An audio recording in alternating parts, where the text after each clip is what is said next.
What's going on, Falcon fan? This is your boy Ricondo coming back at you with another video. Oh, I'm gonna blow up this page here. Bam. Yeah, guys, this your boy Ricondo coming back at you with another video, man. And today we're gonna talk about how the Atlanta Falcons didn't really get opportunity to give their pitch to John Harbaugh, and what does that mean for these guys going forward. Atlanta Falcons are still busy going out and actually, interviewing coaches, future coaches to come in and take charge of this program or this organization. Let's say that 'cause program more for college. We're talking about NFL coaches, more of organizations coming in and being the face. But Atlanta Falcons, to date have interviewed 8 coaches. We'll talk about a couple more coaches that they interviewed today. Of course, we know they interviewed Mike McDaniel on Monday. And then you guys know about the other guys that we talked about earlier this week that they interviewed. So, but yes, guys, late last night, it was announced by Ian Rappaport that the New York Giants was finalizing a deal with John Harbaugh, and some of the actual details about he wanted $20 million a year. Sound like he got that. He already talking about bringing in Todd Monken for his offensive coordinator. Um, there's just reported as well. They just released some guys as well, so he's already hit the ground running. Putting his mark on this football team and trying to make it go forward. So that is where we are talking about. So today, guys, I'm going to pretty much talk about. It was something that Ian Rappaport said that made me start to just get the details, because a lot of people might not understand when they talk about the rules, NFL rules, and things about hiring coaches and things like that.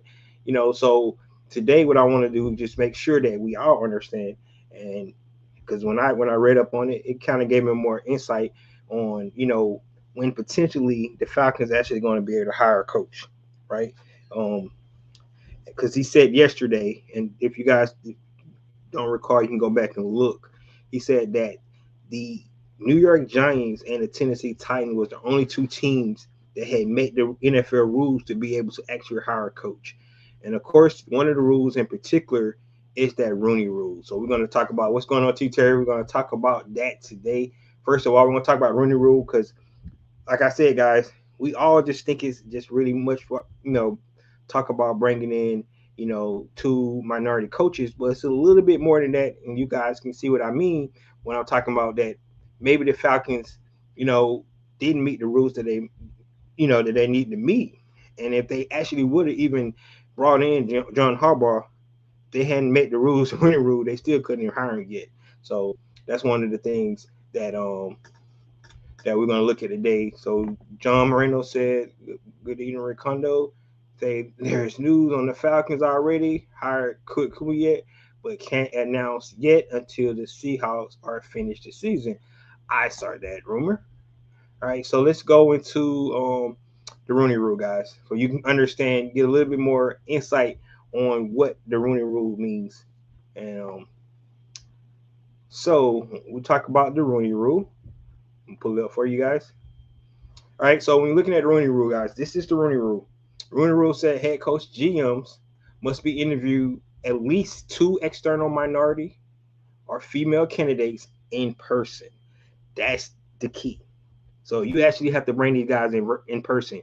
You can't have these guys come in and say you interview guys on Skype or whatever virtual interviewing. No, you actually have to interview these guys in person. So that means whoever the 2 guys that the New York Giants brought in, they met that rule for they can actually go ahead and hire John Harbaugh. So the Falcons hadn't did that yet. Most of the guys that we know that talked to these guys virtual. Even John Harbaugh, when they talked about they interviewed him, it was a virtual interview. It was not something where they actually called him in, sat down, brought him to a flowery branch and showed them facilities, had a long, extensive, interview. And I think most of those interviews, the finalists going to go next week. So that's what I think the Atlanta Falcons was doing. But there was, a lot of guys in front, of Matt Ryan, so he can kind of get to his finalists and then start calling those guys back for a second interview next week, the in-person interview. So that's what it get. But he has to be, if you look at the running rule, it has to be two guys that's minority guys, right? That's external. So you can't get somebody from within your organization and say and satisfied for that rule, right? For coordinators, must interview at least two external minorities. Virtual or is allowed. So when you started going for defense, offensive coordinators, you don't have to do it in person. You can actually do virtual interviews in that case. So it would have been a little bit more easier if they were just trying to hire coordinators here, because they won't have to bring them into the facility. They can actually do it virtually and bring those guys in. Quarterback coach, you must interview at least one minority candidate. So if you're trying to bring in a quarterback coach, this has to be met before you actually hire your quarterback coach. And last but not least, senior positions like the one that Matt Ryan actually got hired for, at least one minority candidate, and to fit that president executive role. So we know they met that, right? They talked to the guy out of San Francisco. They talked to Ian Cunningham, so they was able to meet those rules before they actually hired Matt Ryan. So this is one of the rules they did meet. That's why Matt Ryan was actually been able to be hired, and while we still waiting on the coach and the GM to be hired, because before they actually got to meet those rules. This is the Rooney Rule. Now, however you feel about the Rooney Rule, personally, I think it's kind of stupid a little bit, right? And I mean that in sense where um because these teams gonna hire who they want to hire, and that's what I mean by it. I'm not saying that um, minorities should get opportunity to coach and put themselves in front of somebody and being able to get opportunities. That's definitely what needs to happen. But at the end of the day, like for example, everybody knew that the New York Giants wanted John Harbaugh.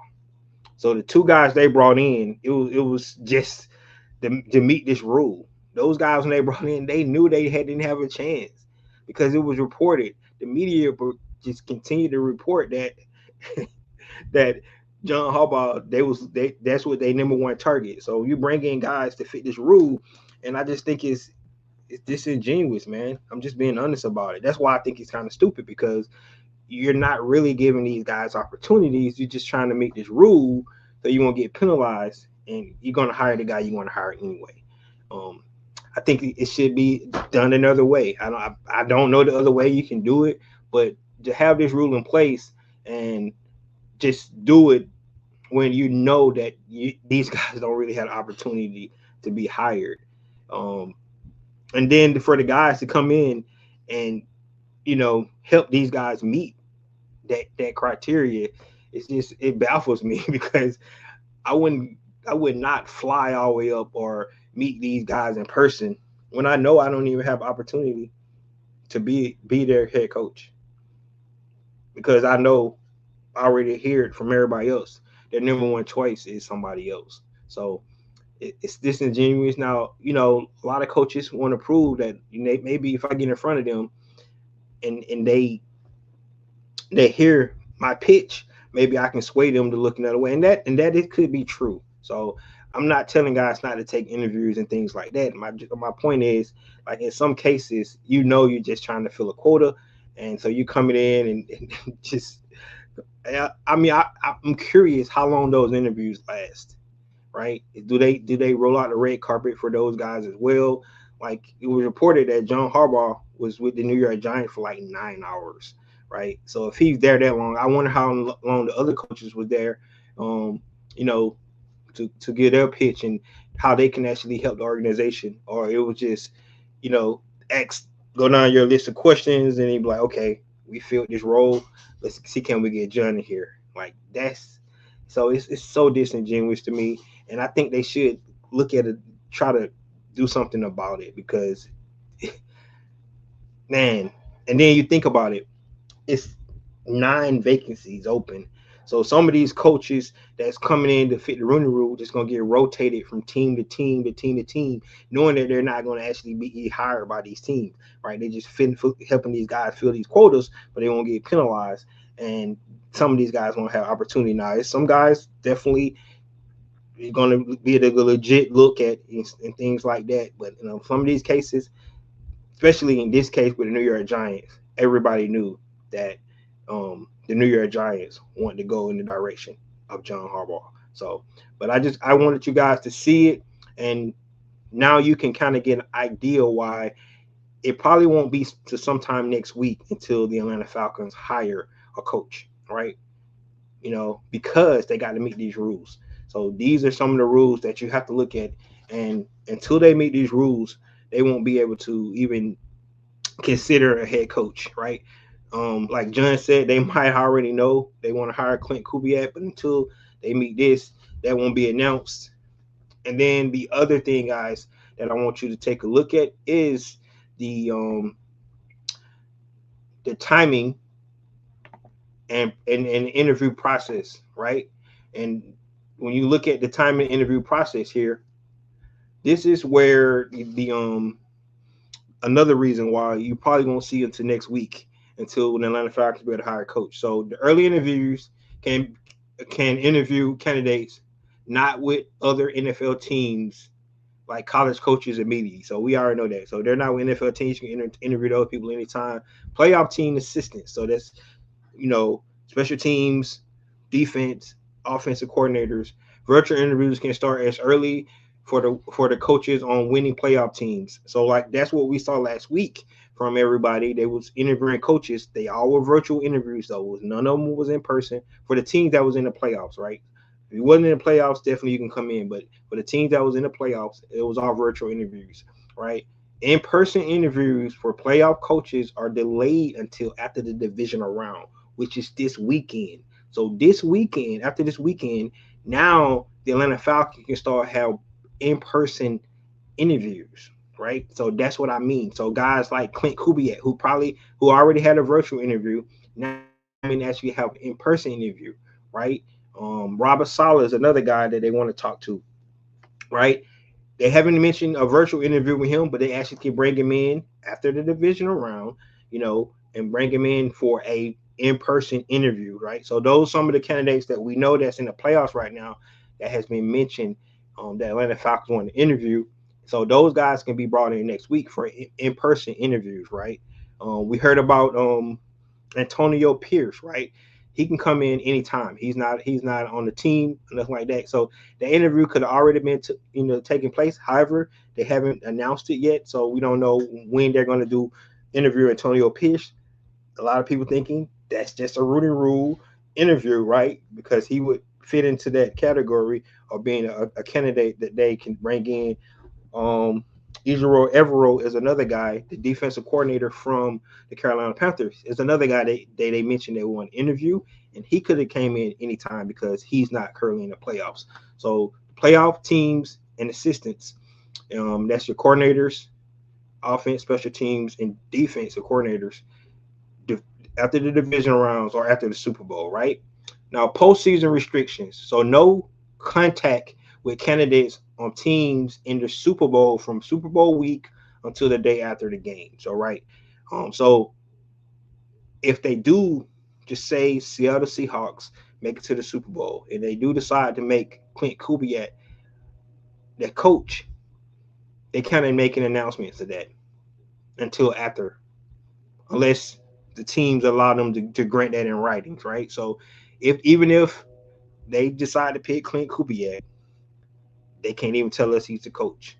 Now you're going to hear news and rumors that he's going to be the next coach for, the Atlanta Falcons. You will hear that, right? But the Atlanta Falcons, you will not see it on their page and announce that he's going to be the next coach. So, guys, just wanted to let you guys give you an idea of why this process is taking so long. So don't think that the Falcons and all other teams, are out there just just wallowing and don't know what they're doing. They got to abide by the rules, and that's what they're doing. They're taking their time. They're doing their due diligence. They're really um, looking at all these candidates. For the Atlanta Falcons, they hired two consulting teams, so they're really doing their homework because they need to get this right. They really need to get this right. So, but when you look at the rules, this is why the timing and when the announcements and all this thing is going to take place, and when in-person interviews and all that stuff takes place. That's why you have to be able to make sure you understand. Like I said, personally, I had a little idea about the Rooney Rule and this timing for the interviewing process. But now I got a clear understanding, and I hope you guys do as well. So just wanted to give everybody a heads up on the rules and regulations for hiring coaches, GMs, quarterback coach, and so on and so forth. So there you go, guys. Just where you can take a look at those rules. So let's look at some of these comments right before we my next point here. Uh, Eddie said, "Well, some teams have been breaking that rule for the past 3 years, and well, they have, right? Like I said, because some coaches probably just give them like, yo, we interviewed, probably just went in, shook your hand, like, yeah, we did an interview. I know you don't want me, but I'm gonna help you, and maybe they give them some kind of incentive. I don't know why coaches go in there. No, you don't have an ounce of chance of becoming their head coach, but you go in there and do an interview with these teams. It's insane, man. Um, Looking at those rules, that's why teams are interviewing double digit coaches. Exactly. Exactly. So the Atlanta Falcons, based off the list they already submitted, and we don't know who else they're going to add to it, they'll be on interview 10 coaches. The last hiring cycle, they interviewed 14 coaches. So this is the reason why. That's a great point. This is the reason why they do that. Um, and he says some of these minority dudes have been requested by refusing to conduct any interviews with certain teams, and I wonder why. Exactly. Like I wonder why. Because they mentioned the Carolina Panthers um requested his interview a while back, and we still haven't got an interview with him. And he's like right up the road from Atlanta, right in Carolina. So I wonder why they haven't interviewed him. Maybe he, you know, said he don't want to come in for an interview because he don't think it's true. Maybe that could be the case. Maybe that could be the case. Now, one thing that's interesting, right? Um, about this whole hiring cycle for coaches, they're gonna be at least maybe, man, because it's 8 teams left, and how many seasoned coaches are out there, right? That they're interviewing. So you got Mike McCarthy, you got Kevin Stefanski, all the other coaches that we hear um, that maybe get an opportunity. It's going to be maybe 1 or 2 years as a head coach, and then the rest of the coaches going to be first time head coaches. So it's going to be some first time head coaches on these teams. You can bank on that. It's going to be some first time head coaches on the team. Atlanta could be one of them, right? Because people keep mentioning Clint Kubiak. He definitely will be a first time head coach. But you do have Kevin Stefanski still out there. You have Mike McCarthy, who's planning on interviewing with um, the Tennessee Titans this weekend, right? You got Brian Flores, who was a head coach, right? So he's not a first time head coach. You got Robert Saleh, he's not a first time head coach. But all the other coaches that we hear that have opportunity to come in and be a coach, most of these guys gonna be first time head coaches, and that's it's really interesting, right? So, you know, I seen a post out there, somebody saying it's welcome to the recycled coaching carousel, right? Because all these teams they do this is recycle coaches. This coach went to this team, he had a bad record, he get fired, and then another team like, well, maybe he'll do better with my team, right? So they just recycle coaches, and maybe just maybe, that trend might start start to see go die down, and where a lot of these teams want to let some of these new young coaches come in, and maybe you might find your next Mike Tomlin, right? You might find your next Sean McVay, right? Because those guys was young when they came in, and look at their career so far, right? Mike Tomlin, 19 years with one organization. Sean McVay, being to two Super Bowls, right? Just a young coach coming in. You might have to take that chance. And, a lot of teams have done it before and it just didn't pan out for them. But you just don't know. But what I do believe that this cycle is going to be interesting, and like this cycle for an NFL coaching kind of reminds me of NBA free agency just a little bit, right? Because there's so much going on, there's excitement going on. There's going to be a whole lot of new coaches going around. You got to start looking at their different schemes, how they're going to build their teams, things like that. So it's this is one of the most exciting off season for the NFL I've seen in a long time, right? Because NFL is a lot of parity already, right?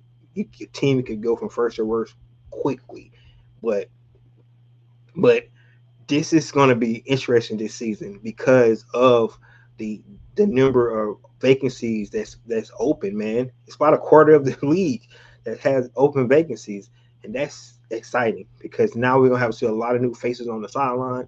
Um, you might see a lot of new innovations, guys trying to try new things. You know, some higher cycles you come out, you have a lot of new hot coaches that everybody trying to get out there. Right, this year it was the one guy that everybody was trying to go after, John Harbaugh, right, because of his success that he's had. But then it's a lot of young guys that everybody's looking at, and that's where we're at today. So we're gonna look at one of those guys right now that Atlanta Falcons um, put out that they interviewed. Jesse Minter, right? The defensive coordinator for the Los Angeles Chargers, right? Minter joined the Chargers with the head coach Jim Harbaugh after two worked together at the University of Michigan. So this is a guy that would work with Jim Harbaugh in Michigan. Um, Chargers since gone 11-6 in both seasons and made to the playoffs both times. So looking at this guy, a young coach, mentor coach the following defensive Pro Bowlers. Of course, Khalil Mack, Joey Bosa, Tula Tulupo, and safety Derwin James. Mentor has primarily worked at the collegiate level, so they bring in a young college coach in. 14 years of experience there at the collegiate level. He was with Baltimore Ravens defense assistants in 2017 to 2019. So you see the ties with the Harbaughs there, right? Defensive back coach in 2020.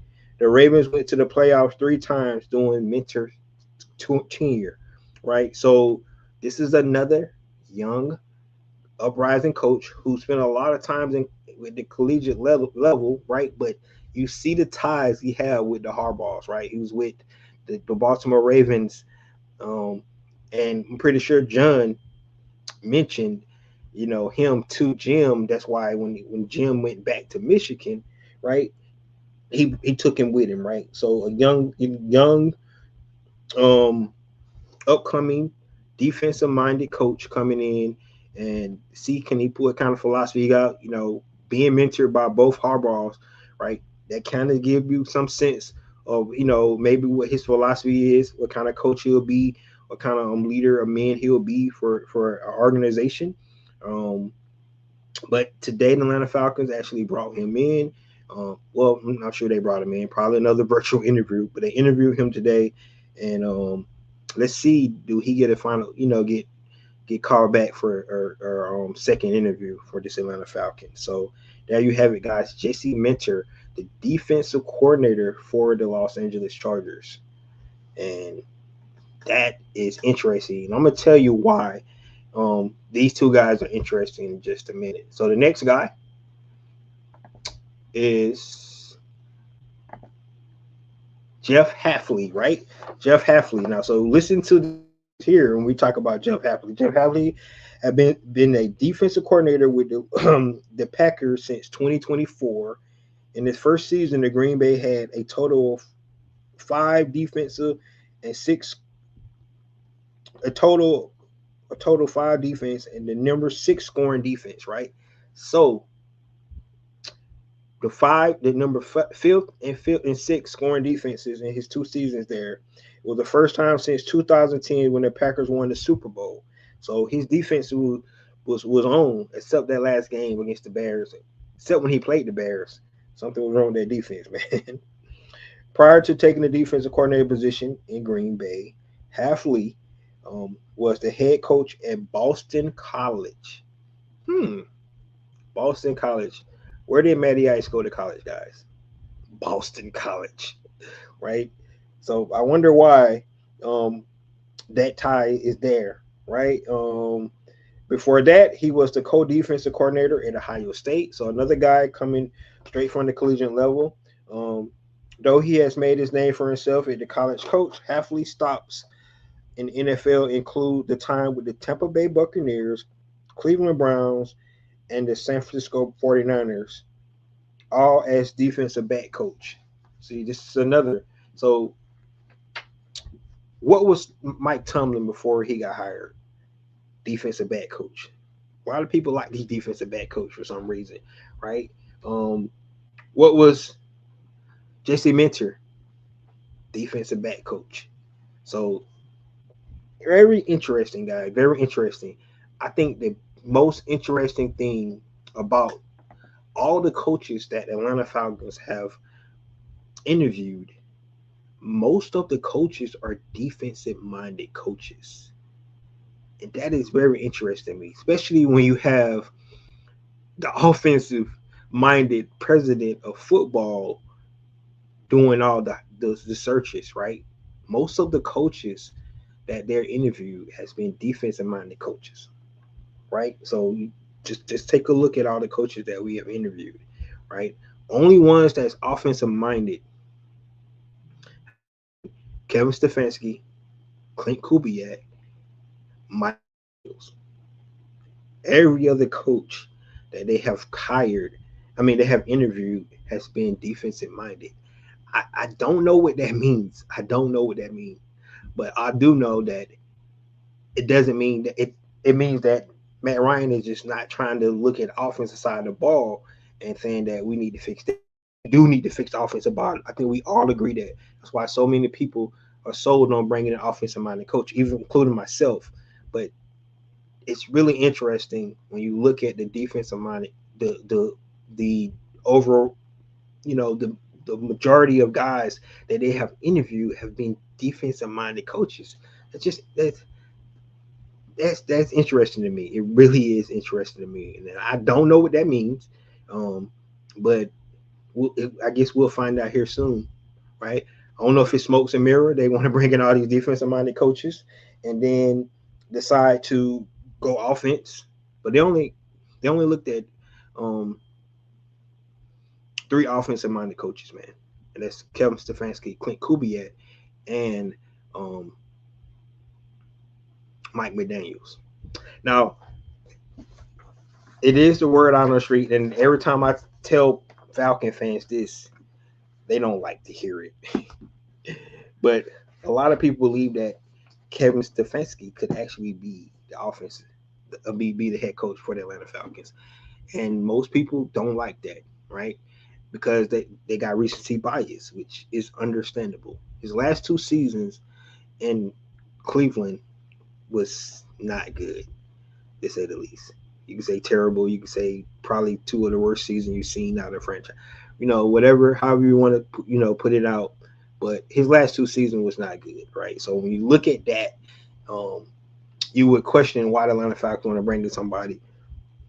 And I go back to what I said earlier about just recycling a coach that went 8-26 in his last two seasons. Why would you do that? So one interesting nugget about Kevin Stefanski, when he was with the Minnesota Vikings as their offensive coordinator, you know who was the quarterback coach?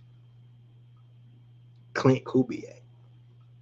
Clint Kubiak was to Kevin Stefanski's quarterback coach at Minnesota.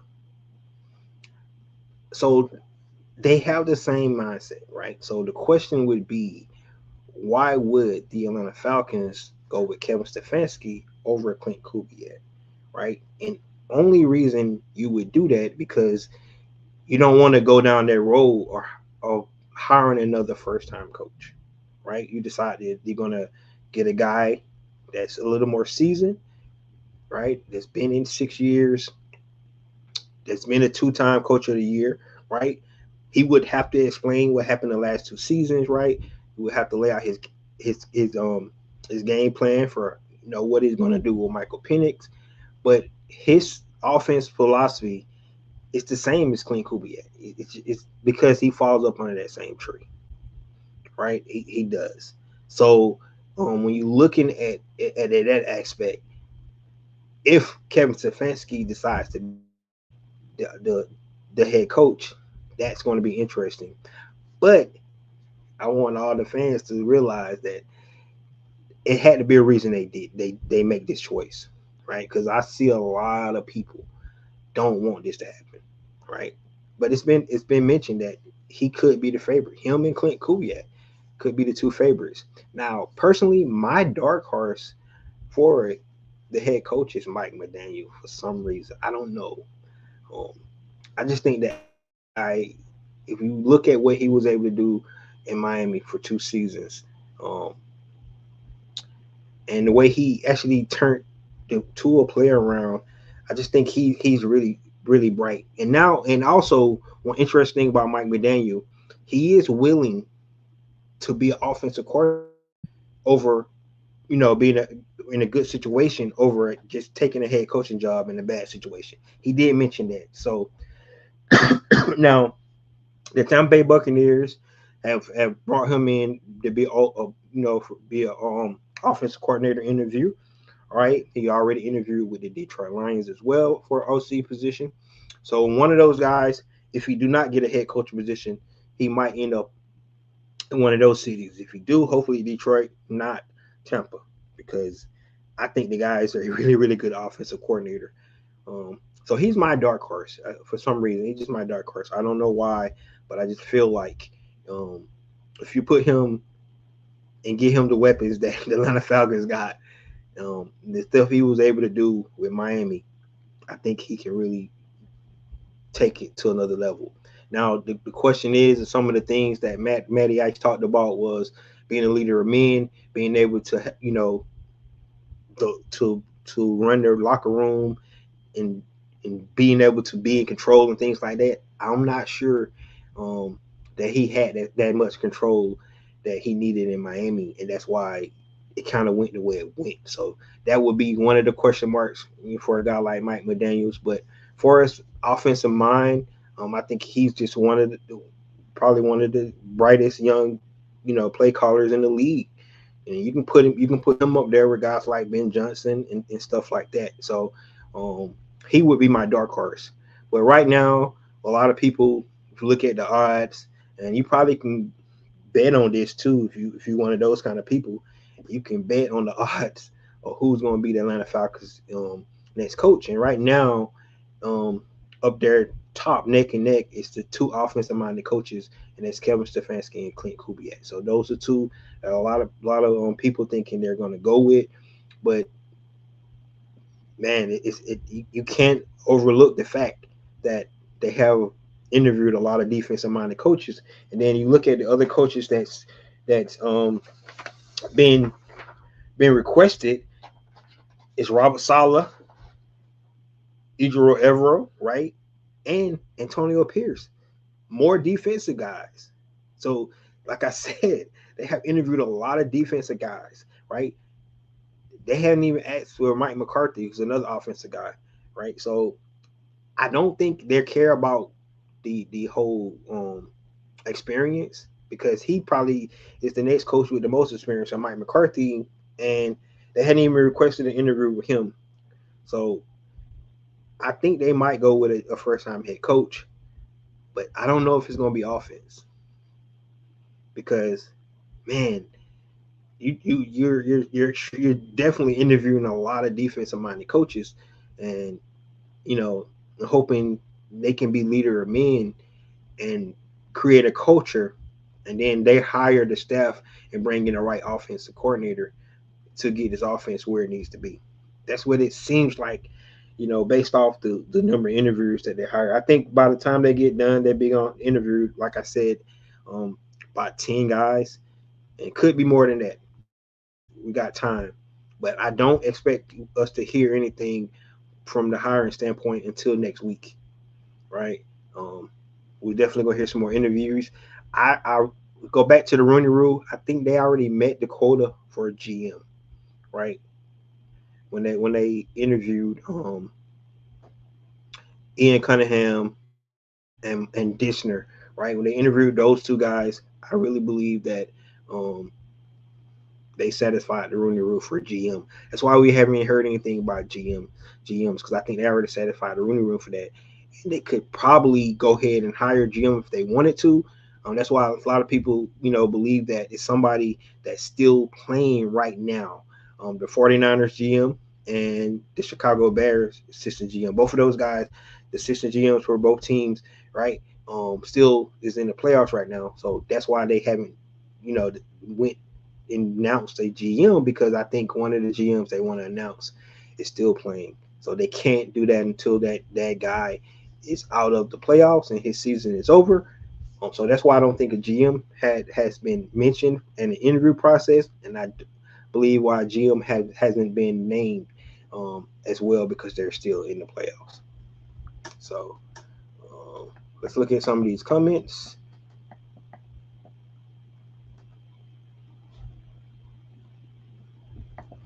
Um, you're right. They cannot announce or make any hire while coaches still competing in the playoffs. Just my inside team source, Matty Ice is zeroing on in two coaches with with Kubiak in the front. Yep. I mean, and like I said, that's that's like I said. If you go look at the odds, he's the number one guy right now. If you're looking at the odds, man. So just want to let you just see that. Klein could bring in his dad. Clint could bring in his dad, his brother. Yep, he could bring in his whole team, right? I think if Clint does get hired, he's definitely gonna lean on his pops, man, and he should, right? Super Bowl winning coach, Super Bowl winning player, have a lot of experience with winning, with the Denver Broncos. So, um, definitely would lean on pops if I could. Um, Mentor is hot enough, he enough said.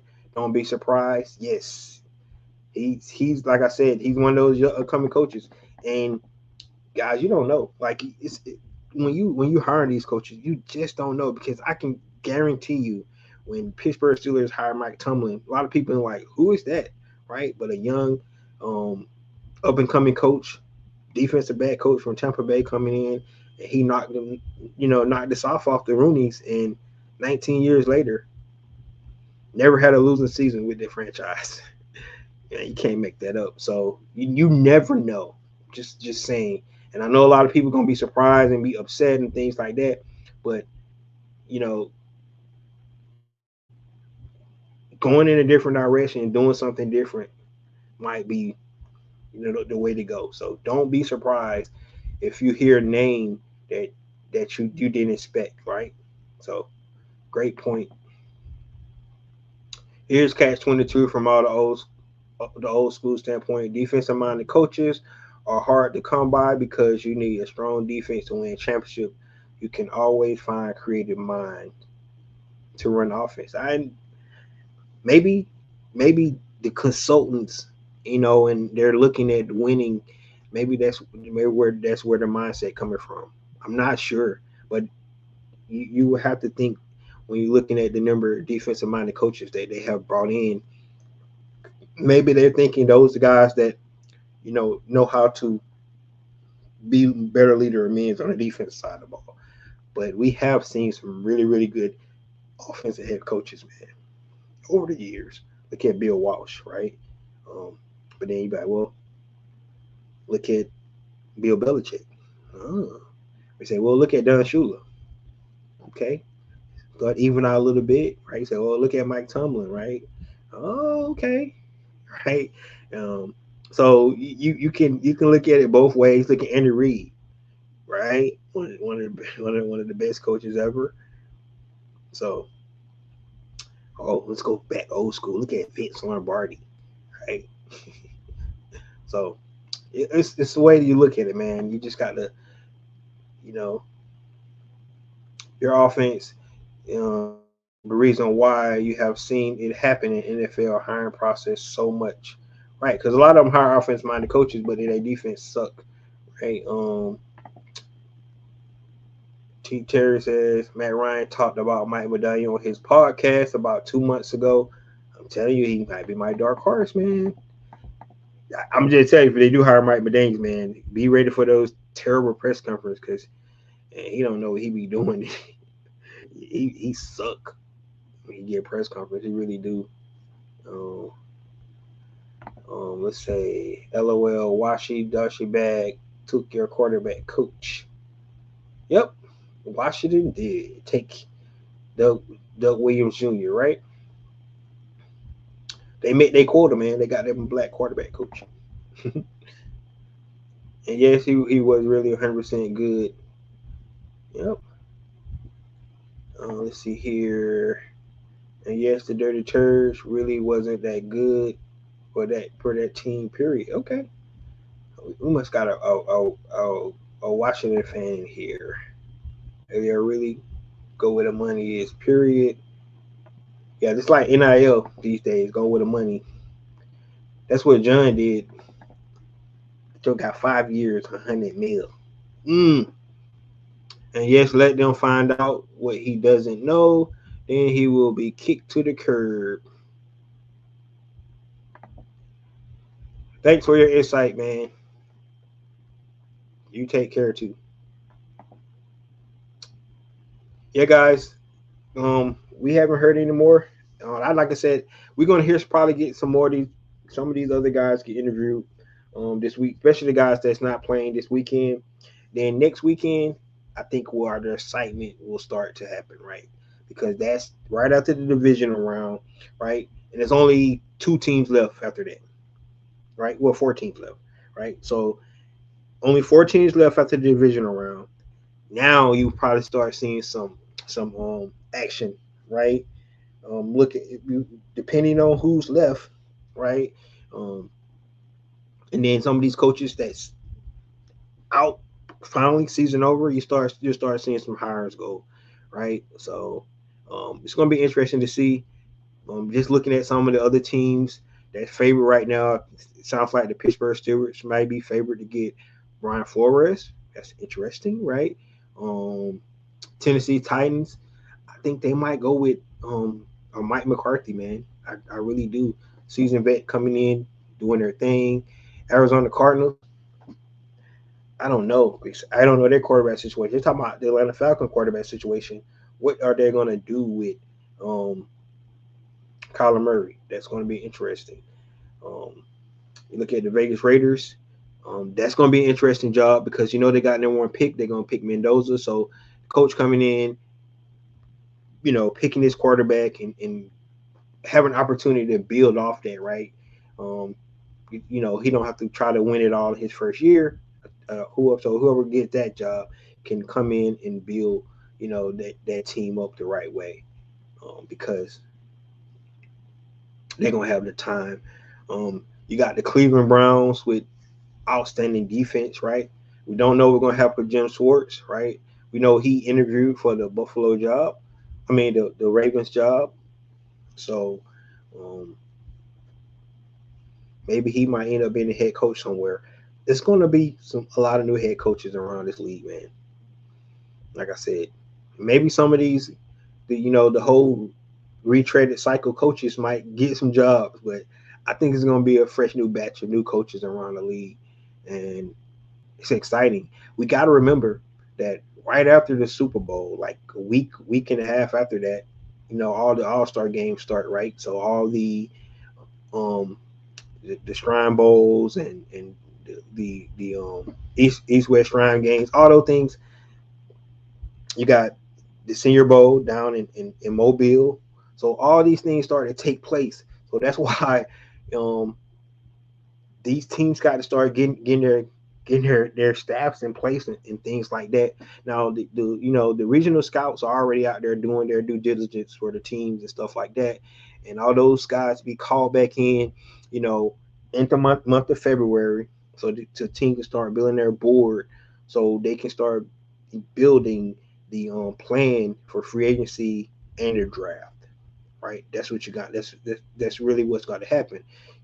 Teams like the Atlanta Falcons, who's bringing in a new GM, right, and new head coach, they need to do it fast because they got a lot of ground to make up, right? Because the new GM got to look at his roster and get with it, head coach, what kind of players you want, what you think about the players on his team. They got to figure out free agency, their own free agents, like so on and so forth. They got to look at the cap, how they're going to work the cap, what they're going to do with guys like Kyle Pitts, guys like damn, Kay Nellis. Thanks. I get his name. I can't forget. I forgot Kay Nellis' name. Guys like Kyle Pitts, guys like Kay Nellis.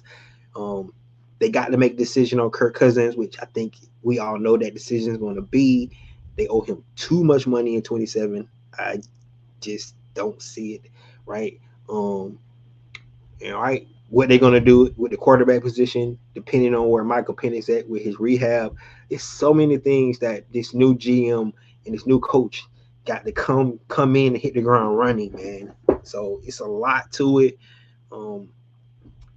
That want them to get the guy identified, but looking at the rules and looking at the timing of the interviews and things like that, it's not as easy as we thought, right?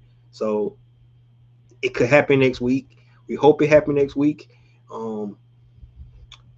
But if one of the guys that you want is still playing into the Super Bowl, we won't have a new coach until that first week of February, man, which is going to be behind.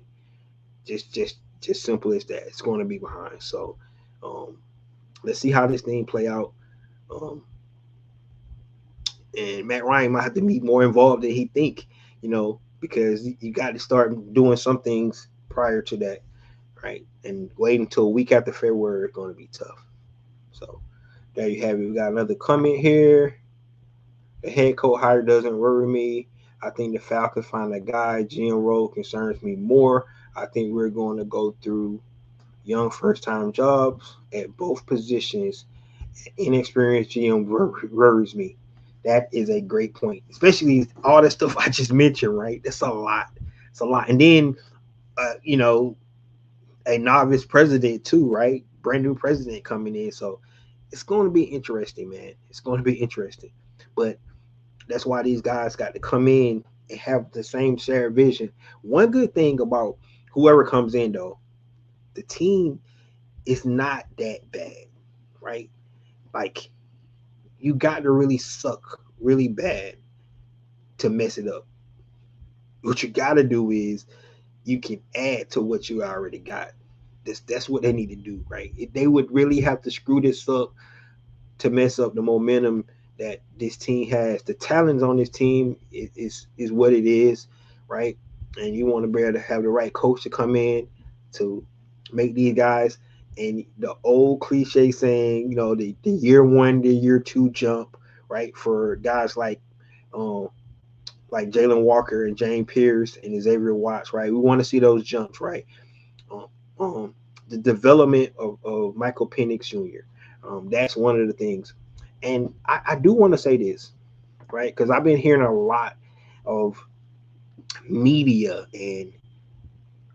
and everybody is like, they so out on Michael Penix Jr. And I don't understand why. So if you want to say that he's like Zion Williamson or Anthony Davis and he's going to stay hurt, he's injury prone, I can roll with that. I can get that. I'm tracking on that. So you don't think he's going to be healthy, and that's the reason why you can't depend on him.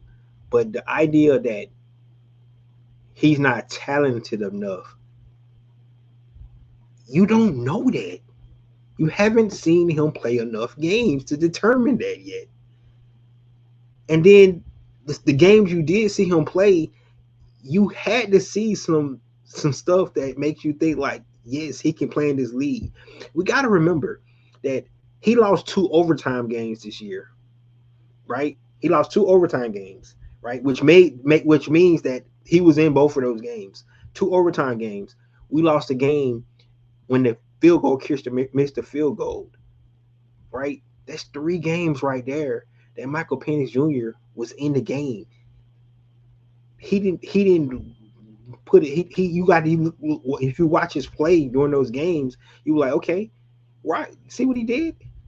See what he did in those games.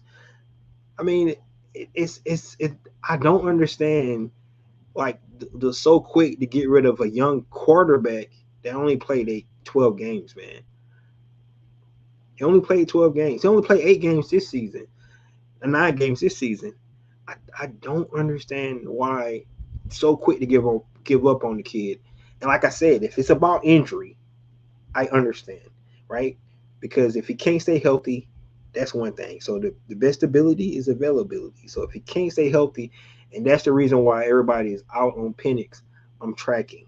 But if your reason is that he's a bust or he can't play, you do not know that yet. You don't know that yet. I'm not saying he's gonna be great. I don't know, but you don't either. You cannot. It's no way in hell that you can say that a quarterback is going to be bad in the NFL after 12 games, unless he played like what that kid name, Nathan Peterman, right? He came out and played like Nathan Peterman, right? Right. Even they even gave Jamarcus Russell. How many games they give him before they just label him a bust, right? Guaranteed was more than 12 games. Like I don't understand the so quick to give up on the kid. I don't understand. You invested an 8th round pick in this kid, and for so many people to be out and saying the Atlanta Falcons don't have a quarterback, where Cam Ward won 2 games this season. What makes him so much better than Michael Penix when Michael Penix had won 4 games in his career? Like I don't understand what's the difference. Losing is losing, right? You know they talk about Jackson Dart, right? He didn't win a lot of games, but everybody have the ceiling so much higher for these guys, and I don't know what Michael Penix have done to where he's so low. And he only played 12 games in his career. I don't understand that at all. And like I said, if it's injury related, I understand where you guys are coming from. But if you're talking about playing on the field, he has shown flashes on the field where go back and watch the Sunday Night Football game and the throws he was making. I mean, the guy throws on time, right? He anticipation. He has a rocket arm, right? He needs to be developed, man. He needs to be developed. He has all the tools, right? But he needs to be developed, right? He's inconsistent. That's what young quarterbacks are like. They're inconsistent. But the fact that you guys are giving up him after 12 games, it don't make sense to me, right? I don't know if he's going to be good. But the idea that you guys just threw him out that quick. He haven't turned the ball over a lot. I think like 5 interceptions. Like he's not even a turnover machine. Like what is the reason why the league, the media, like they need to figure out a quarterback? And if it's about injuries, just say yeah because he stayed injured, right? He only been injured 1 time in NFL. I understand his college history and stuff like that, but if it's injury related, and you say he's gonna be like Anthony Davis, you can't trust him, right? He's gonna be like Zion Wilson, right? Joel Embiid, those guys, all the talent in the world, but they can't stay healthy, right? If you're saying that's Michael Penix, yes, the Falcons probably need to go ahead and look for the future. But if this guy comes back and he plays well and he can stay on the field, give him a chance. That's all I'm saying, man. And I think any coach that sees his talent, they go look at the first 9 games of the season when Michael Penix played. they will see, where he needs to be developed and say, yeah, I can work with that. So that's just my opinion on it. I just had to say that because it's so many people thinking that Atlanta Falcons is have no chance because their quarterback situation just it's no good. And in reality is it's just a little unknown. But you have a guy that if he stays healthy, you could try to develop him and see what you got. You invested the eighth round pick in the guy. That's, I, I'm just really confused about that and why so many people is ready to just start over after 12 games. That's what I don't understand. That's what I understand. We have seen quarterbacks have good rookie season and then start to regress. Look at CJ Stroud, right? He had an outstanding rookie season. Then he started to regress, right? Nobody's throwing him out to saying that he's done, right? Jaden Daniels had a one of those historic first seasons, right? Went to the NFC title game. He was injured this season. Is he going to be injury prone? That's what I'm just. Lamar Jackson had missed like 5 games in like multiple seasons. Two-time MVP. Like I just don't understand, and I'm not comparing Michael Penix, none of these guys, because they have went heights that Michael Penix haven't even scratched the surface yet. But he only played 12 games, so the fact that everybody's just giving up on the kid that quick just baffles me. Like I said, if it's injury related, I'm tracking. But as far as on the field performance, it's no way that you can say that he don't have what it takes to be an NFL quarterback, right? When, like I said, 2 of the games they went overtime, and one game the kicker made the field goal. The game is tied, and that's in Foxborough. That's in New England, right? That's a away game. So I don't understand the fact that everybody is so quick to say the kid is a bust. And I'm not saying he's the future. I'm just saying that you don't know yet.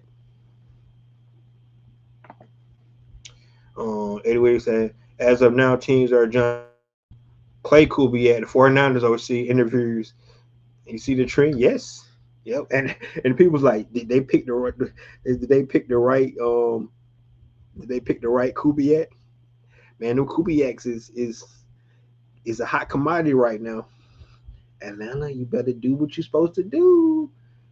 Do what you're supposed to do, man. Bring the kid in, and like I said, guys, when they do bring Clint Kubiak in, we're gonna give all the credit, all the credit.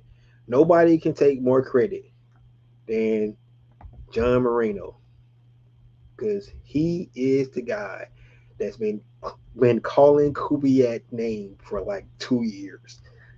This is the honest truth, guys. He's been calling Clint Kubiak name for like 2 years, so he's going to get all the credit, 100%.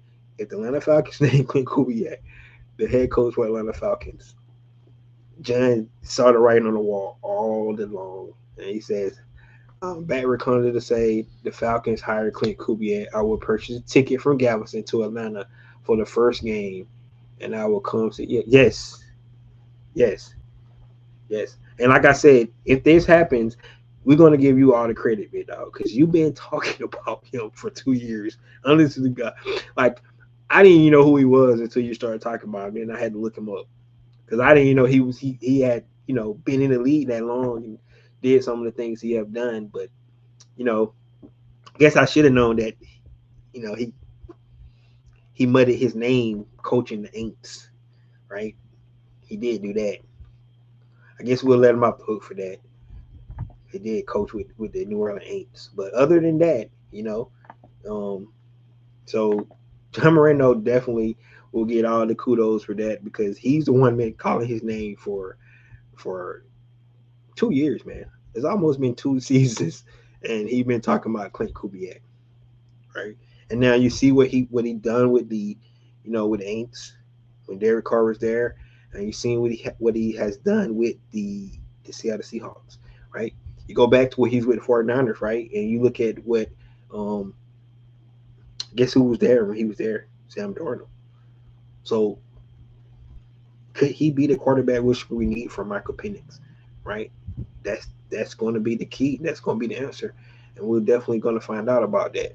So, but guys, there you have it, man. The Atlanta Falcons, and like I said, I think things will start heating up next week. Right after the division round playoffs, we will start seeing names start to come off the board. The question is, Atlanta Falcons going to get the guy they want. Um, I think, still think Atlanta Falcons is still one of the most attractive jobs out there in all the jobs, right? You got a outstanding owner, right, Mr. Arthur Blank. You have a plethora of talents, and with the restructure of Kirk Cousins deal, Atlanta Falcons got a little cap space now to play with, right? So they're not down the bottom. I think they had like 4 million cap space, before that restructure. Now they're at like $35 million. So that's good, right? So they could really start to build some things. They have the decision to make on some free agents, of course, and I'm looking at guys like Kyle Pitts, like I said, Caden Ellis. I think Tyler Algier, they won't bring him back. Some people thinking that they might not even bring Kyle Pitts back. I personally, I think that would be a mistake. That's just me. Um, and and they might have to go the franchise route first, to try to do that because somebody's going to get him, going to pull him. And if they get outbidded, right? Kyle Pitts go get your money, man. I'm not I'm not gonna tell nobody not to get paid, right? You go get your freaking money, dude. Right? This is gonna be your first contract after your rookie contract, so go get paid, man. Right? You still got to remember they got to pay Drake London. They got to pay Bijan Robinson coming up as well. So maybe Kyle Pitts won't come back, but we won't know until um, we'll see what they'll be able to do with that. Eddie says the thing with Kubiaks, they believe in high flying offenses. The question, will they be building the staff and winning championships or big games? One thing about the Kubiaks, they run that rock. They run the ball, and we got the guy to run the rock. And I can't wait to see Michael Penix more up on the center this year. I think that's going to be huge for him, his development.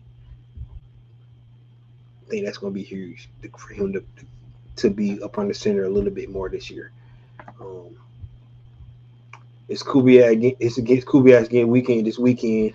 49ers against the Seahawks. That is interesting, huh? Yep. Gary Kubiak has to be a proud father. Yeah.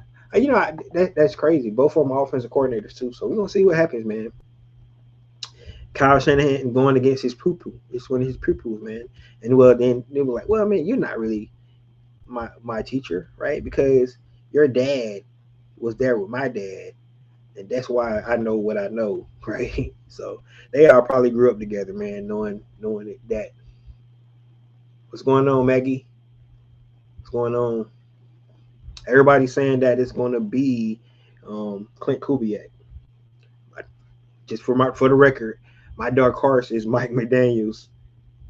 But the question is, and this is the question for all the Falcon fans out there, and you guys here, and let me know, why are the Falcons interviewing so many defensive coaches, right? Make you wonder if that's the route they're going to go, right? They interview a lot of defensive coaches, so that's a really good question, especially when we think that the defense came a long way, and the offense is where we want to see the growth from. But when you think about you know bringing in a defensive minded coach, who's going to be his offensive coordinator, right? Because it's not that easy, right? You look at Mike Tomlin, man.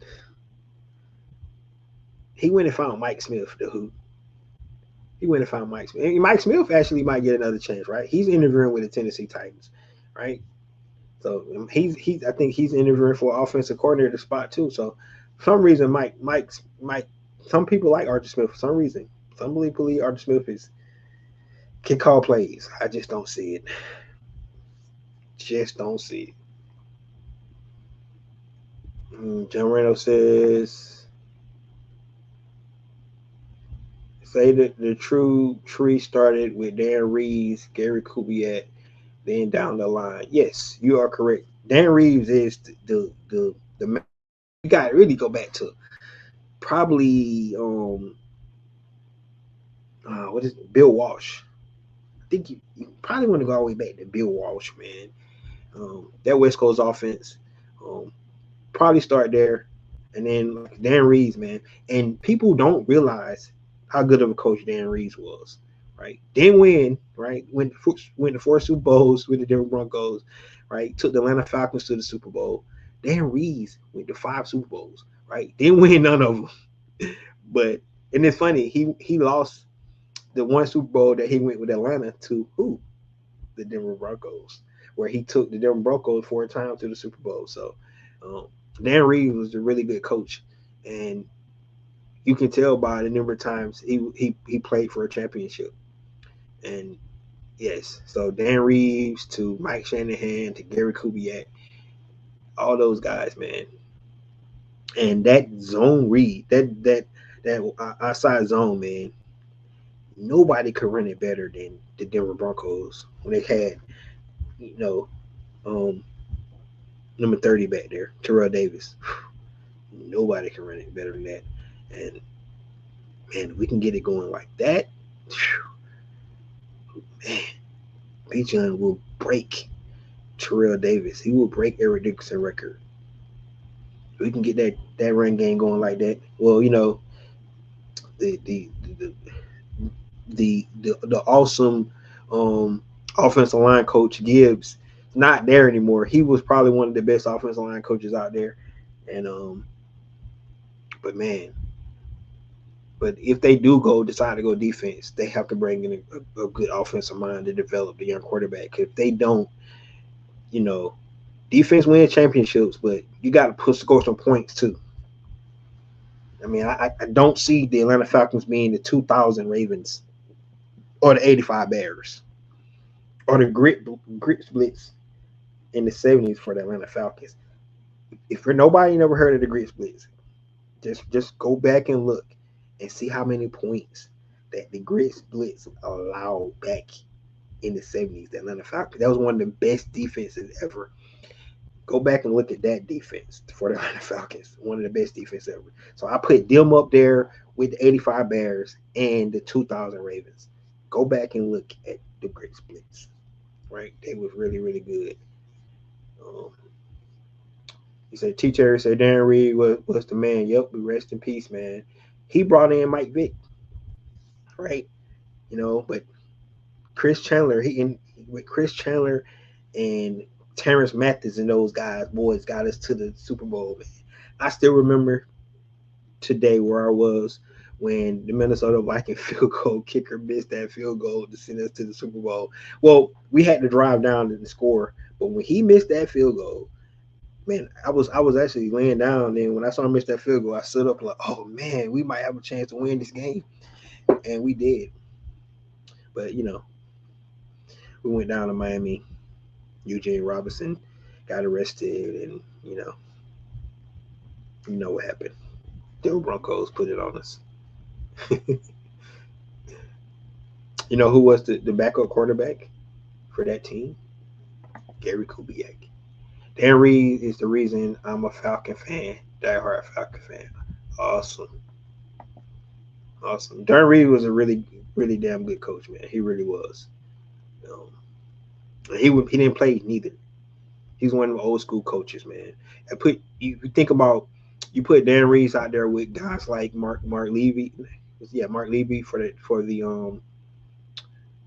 Buffalo Bills, because they went to 4 Super Bowls as well. I used to love watching the Buffalo Bills with Jim Kelly, Thurman Thomas, Don Beebe, Bruce Smith, all those guys. I used to love watching those guys play. I wish they could have at least got 1 Super Bowl, right? But they went to 4 Super Bowls and lost. They went to 4 straight Super Bowls, and they weren't able to pull out one. Marley was a great coach as well. Um, it's some of these guys, man. Um,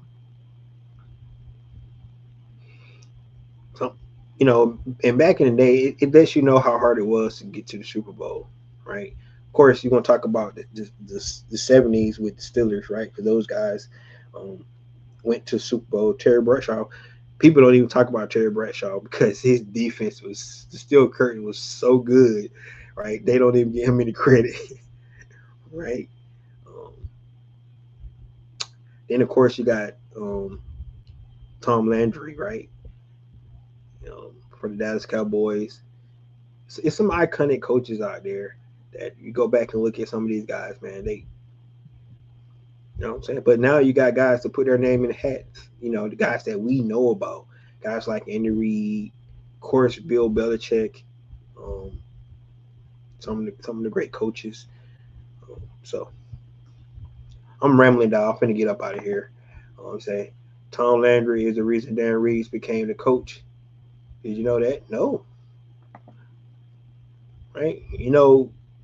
Jerry Jones. He's the reason why the Cowboys suck today. He got rid of Tom Landry. So anyway, I'm gonna get up out of here, guys. Thank you guys for tuning in today.